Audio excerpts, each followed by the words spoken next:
Today we are continuing with Hunting for Hidden Gold by Franklin W. Dixon. When we last saw the Hardy Boys, they were just entering the mine. Chapter 9, The Crowbar Clue. The tapping noises from within the mine died away. Frank and Joe looked at each other uncertainly. "You don't really believe the superstition about spirit rapping," Frank muttered. "Well, of course not," Joe whispered. "It did sound spooky, though." "More likely it's Big Al's gang," Frank said, peering around intently. Joe's face took on a troubled frown, but there were no prints outside showing anyone else had come here. "Maybe there's another entrance," Frank argued. "Let's find out."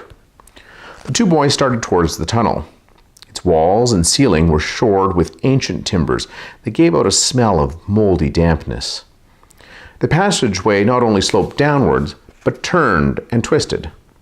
Evidently, it had been tunneled out to follow the vein of ore.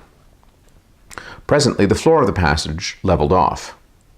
The Hardys probed the darkness ahead with the yellow glow of their flashlights. Still, there was no sign of the tunnel coming to an end or opening out into a large excavation. "How far does this go?" Joe said tensely. "It has to go somewhere," Frank replied. Both boys felt their nerves tauten. The eerie stillness was broken only by the sound of their footsteps echoing hollowly through the tunnel. Suddenly, Frank came to a halt and pointed to the handle of a crowbar protruding from between the two timbers in a wall. The bar was painted with bright red markings. The Hardys bent close to examine them. "Al," Joe read. "This may be a coded message from Big Al to the gang." "Or it may be a message to Big Al," Frank countered.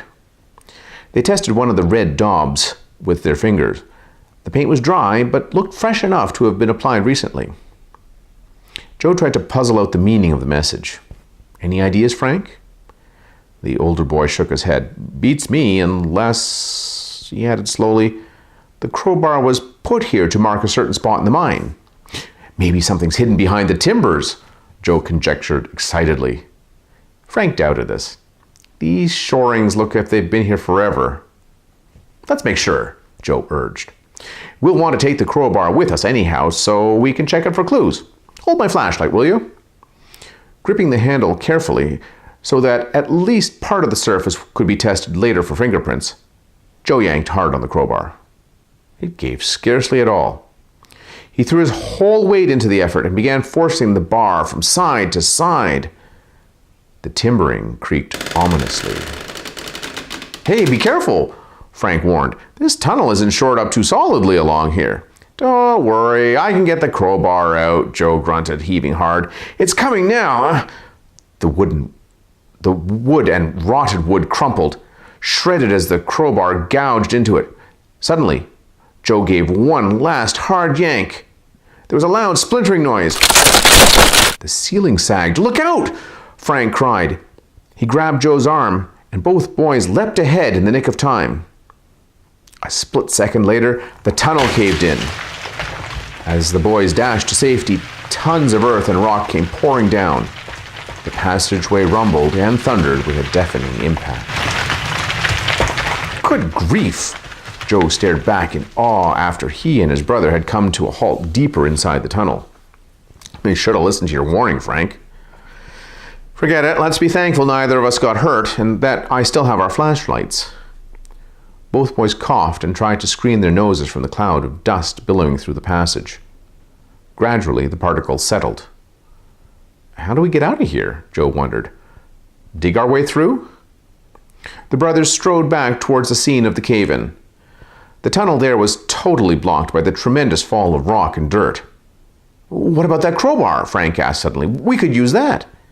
I dropped it," Joe admitted, red-faced. "It's, somewhere beneath all the rubble." "Oh, great." "Maybe we can still dig through," Joe said. "Come on, let's try." The Hardys set their flashlights on the ground and began clawing away the debris with their hands. Soon the boys were panting and soaked with perspiration. In addition to loose dirt and stones, huge chunks of rock had broken off and had been carried downward into the cave. After vainly trying to shift one enormous stone fragment, Frank and Joe gave up in despair. "We'll never make it," Frank said, breathing hard. "We don't even know how far the cave-in extends." Joe leaned against the wall to collect his strength. "That means we'll have to find another way out. If there is one." Although neither boy said so aloud, they knew their situation was desperate. Brady's mine was the only one of the places on Hank's map which they had picked to search, and they had not told anyone of the clue they had overheard. No doubt a search party would be organized when they failed to return, but how long would they be trapped underground before help might arrive? "No use standing here," Frank said finally. "Let's find where the tunnel ends." "Right. We're getting fresh air, so there must be an exit." Using only one flashlight in order to conserve their battery power, the Hardys pressed on. "Joe, there's another reason why we'll find an exit," Frank said excitedly. "I believe someone from the other gang was doing the tapping. If so, he must have been on the other side of the cave-in." "Sure, and the sounds we heard were the sounds of the crowbar being pounded into position," Joe guessed. "Let's hope he hasn't heard us," Frank murmured, "and the chances are there were more than one gang member there." "Probably they scooted out the other entrance so they wouldn't be caught in the cave-in," Joe reasoned. "But we better talk in whispers just the same." Both boys realized also that the flashlight beams would make them easy targets, but they had no choice. Without a light to guide them, there would be no hope of finding a way out through the inky darkness. Presently, the tunnel widened, opening into a sizable cavern. The Hardys held their breath as Frank swept his flashlight beam rapidly around the chamber. He and Joe were ready to dive to the floor or retreat at the first sign of an enemy. But the cavern was empty. "Look!" Frank exclaimed. "Another tunnel!" He aimed his light towards a dark hole that gaped in the far wall. The two boys hurried to examine it. This passageway was narrower than the one they had just left and was not shored by timbers. It was high enough for the Hardys to walk erect, but in places they found it a tight squeeze. This time, Joe took the lead. Although the tunnel twisted and turned, he pressed forward steadily. He became aware of a cool draft that was growing stronger. "Feel the breeze?" Joe called back over his shoulder. "We must be near the end." Joe had spoken too soon. They turned a sharp corner, and the tunnel ended in a sheer wall of solid rock. They could go no farther. The boys shone their lights upwards, and there was nothing to see but the rock roof. Joe groaned, sank down on the rocky floor of the tunnel. "What do we do now?"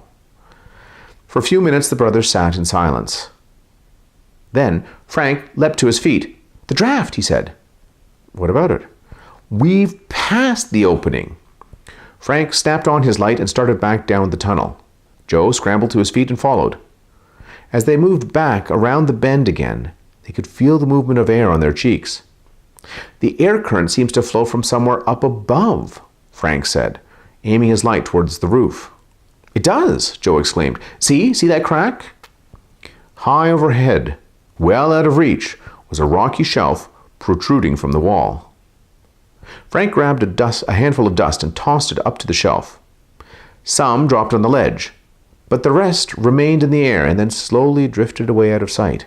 "That's it," Joe said excitedly. "There's something beyond. It must lead to an exit." Frank braced himself up against the wall. "Up you go, Joe." Quickly, Joe climbed to his brother's shoulders and then found he could easily reach the rock shelf. Joe gripped the edge and pulled himself upward. Then he lay on his stomach and, reaching down, grasped Frank's hands in a fireman's grip. A second later, Frank was seated beside Joe. When the Hardys turned, they found still another tunnel facing them. This one was slanted upward from the shelf and was too low-roofed for anyone to walk upright. Aiming their lights ahead, the boys crawled on hands and knees through the cramped area. Presently, a glimmer of daylight showed ahead. Joe was about to exclaim in relief when a murmur of voices suddenly reached the boys' ears.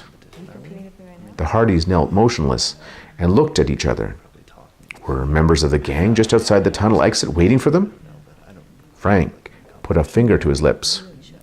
Without a word, the boys resumed their crawling, but more slowly and quietly now, towards the end of the passage. Near the opening they halted. A voice, which Frank and Joe recognized as that of the thin man they had overheard in the cemetery, was saying, "Those kids ought to be showing any time now, if the cave-in didn't get 'em." Then the other man, deeper voice, chuckled, "If it didn't, we'll trap 'em like rats coming out of the hole."